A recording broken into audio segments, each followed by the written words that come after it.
Okay, so we're going to try something a little different this year. We're going to do a new feeder.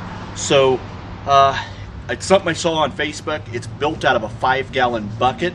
It uses a 5-gallon bucket and some 2-inch PVC 90s. So the idea here is we're going to end up cutting this end. We're going to cut this end off of the PVC 90.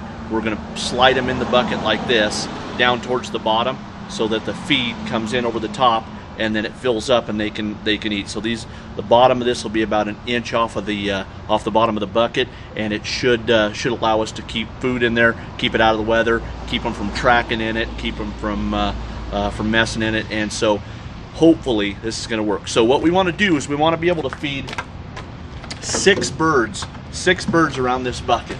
So what I did is I sectioned off the bottom of this bucket so that we can put 6 different feeders around it. So basically just measured the circumference of the bucket, divided it into 6, marked it every 5.5 inches, I believe it was, 5.5, 5.25. Anyway, and that got me 6 feeders. So first thing we got to do here is buzz off. Now on this particular, not that one, on this particular PVC joint, you can see there's this big end. That worries me because I don't know how many of these that we got. Some of them we got have both ends just like this, and if we cut them off, they're going to be fine. But this one's got this big reinforcement around here, so I'm going to try to cut it just right across here so that we can slide it in the bucket. Fingers crossed that works. So let's try that real quick.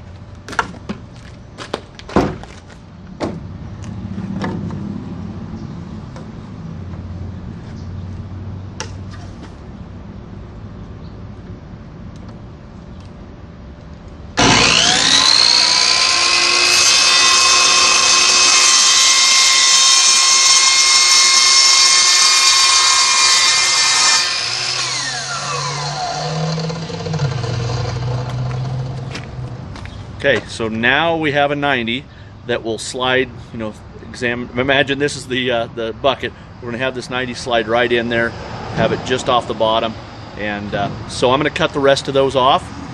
Looks like it might work. I might have to sand these down a little bit, hit them with a file or a rasp or something, but hopefully those will go in there and we can do this. So stand by.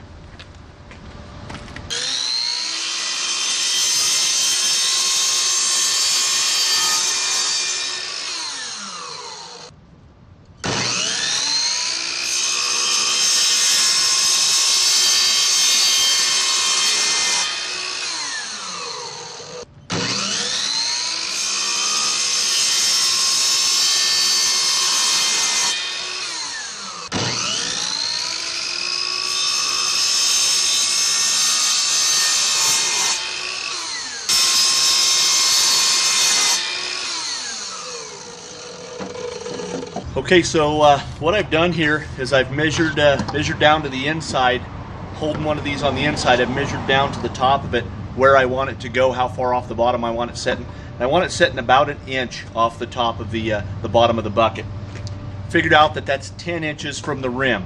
So if I measure this out, 10 inches from the top here, what that's going to give me is right about there. It's going to put that 90 just about an inch above the bottom of the bucket on the inside. So what I'm going to do is I'm going to measure down everywhere where I have one of these black marks here.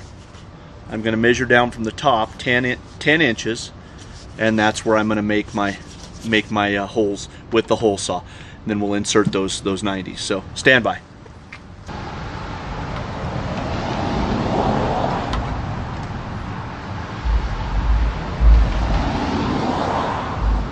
All right, so as I was doing the figuring before I actually started cutting, I thought, hey, I better measure this again. So if I was going to drill the center of my hole where I marked them at 10 inches, that would have put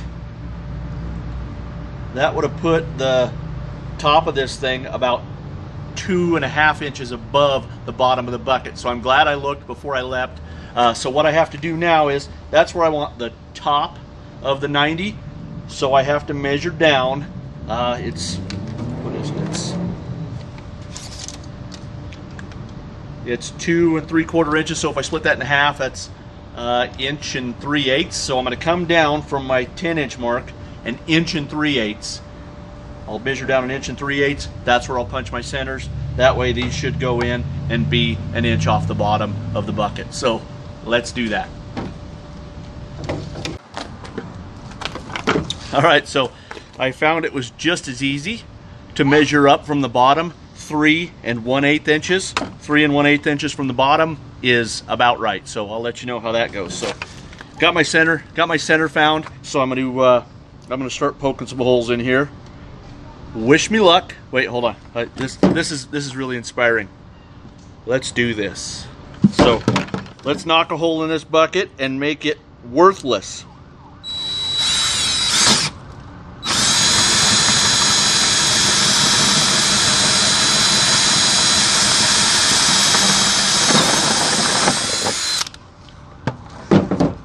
There's a hole in my bucket, dear Liza.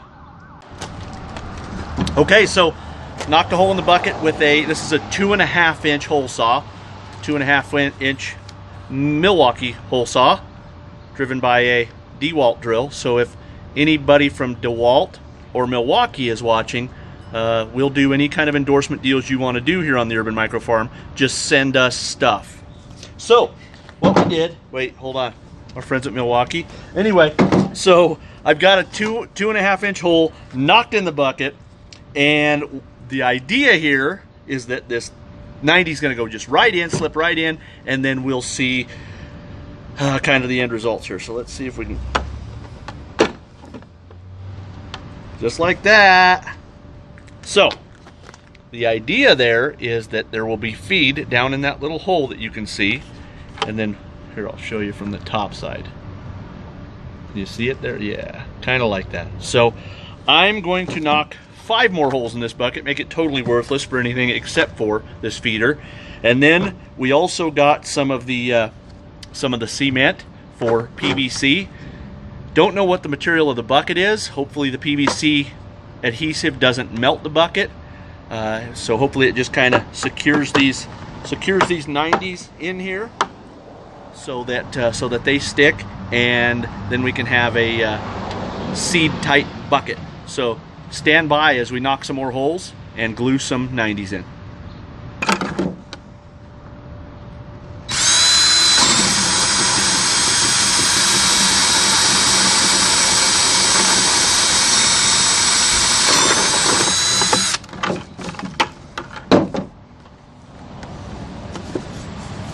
All right, so we've got our adhesive, got our holes in our bucket, got our PVC 85-degree angles now. I don't know. They're not quite 90s because we cut a little bit of them off. So now I did figure out that this is a high-density polyethylene bucket. This is PVC polyvinyl something. So hopefully this stuff won't melt the bucket. We're gonna give it a go. It doesn't say anything on the jug about not using it on Home Depot buckets, so we're just going to throw a little bit on here. Get the cuttings off first here.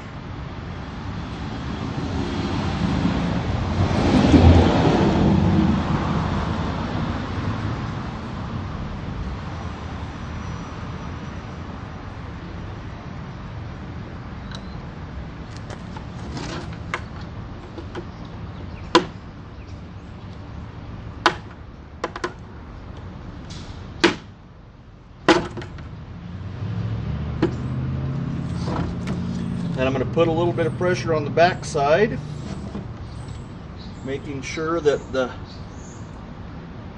bottom of the 90 is facing downward.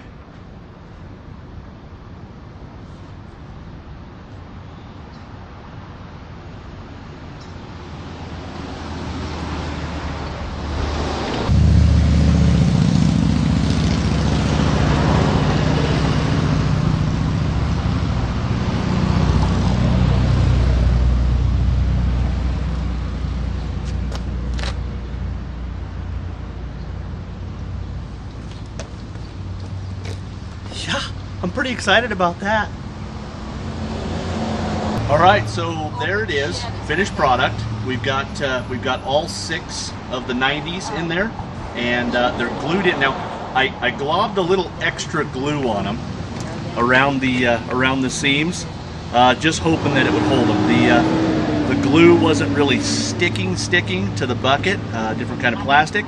So, but I globbed a little extra on. We're gonna let it dry. There's what the inside looks like. Hopefully you can see the concept there. We dump the food in, it funnels down around those, but doesn't pour out the holes because physics, that's why. So, I'm gonna let this dry. The sun's out, so it's pretty dry right now, so I'm gonna let this dry for a little bit. We will put some feed in this thing, and we're gonna go hang it in the tractor here in just a little bit and see if those little guys take to it or not. All right, so it firmed up. All of these are really solid now. Well, that one's loose, but most of these are really solid. So famous last words. So we're gonna fill this thing, and you'll see I'm gonna fill it slowly so you can see it fill in around those 90s.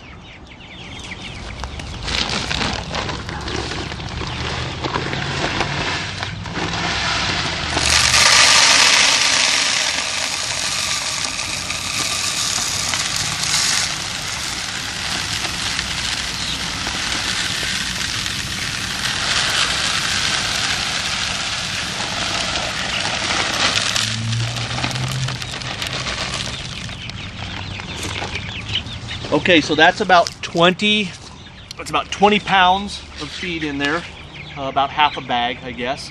And so it filled in really nice. So if you look in here, hopefully you can see the food right in there. So those birds should be able to get their little beaks in there and eat it. So we're gonna put the lid on.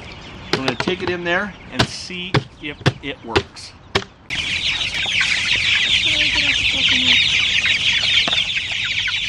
All right, so it looks like they've got it figured out. And it'll do 6 of them at a time. These are still trying to get it figured out over here.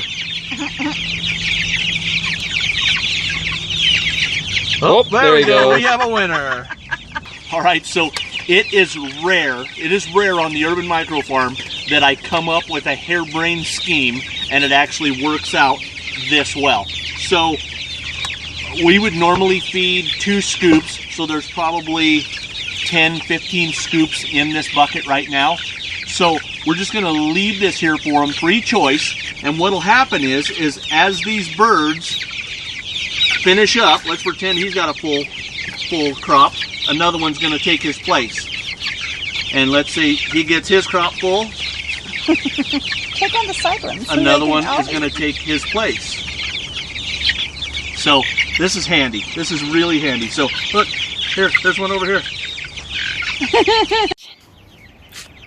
All right, so now that we know the feeder works, everybody in here is pretty calm. They got full crops and they're starting to bed down a little bit. So what we're going to do, Mandy had the idea to weigh some of these birds, just get an idea. So we're going to start with some of these real small ones. I'm going to try to pick out a couple of real small ones. I see one coming over here, and then we'll do some of the bigger ones too. So here we go. Let's see if we can grab one.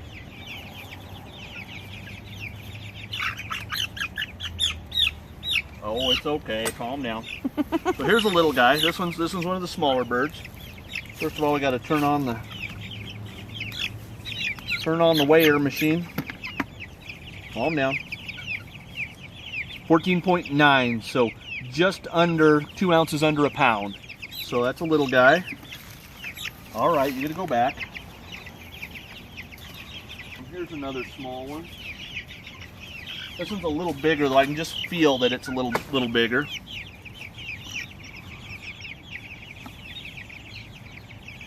£1 pound, 2 ounces. So that one's just over a pound, but it's still kind of a smallish bird. What was the first one, 14?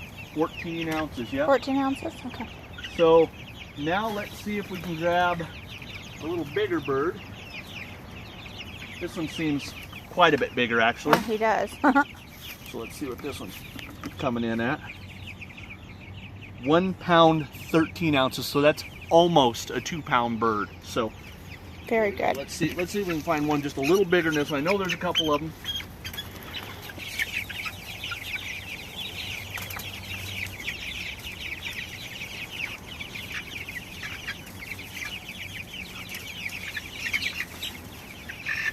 Oh, come on. This one looks pretty big.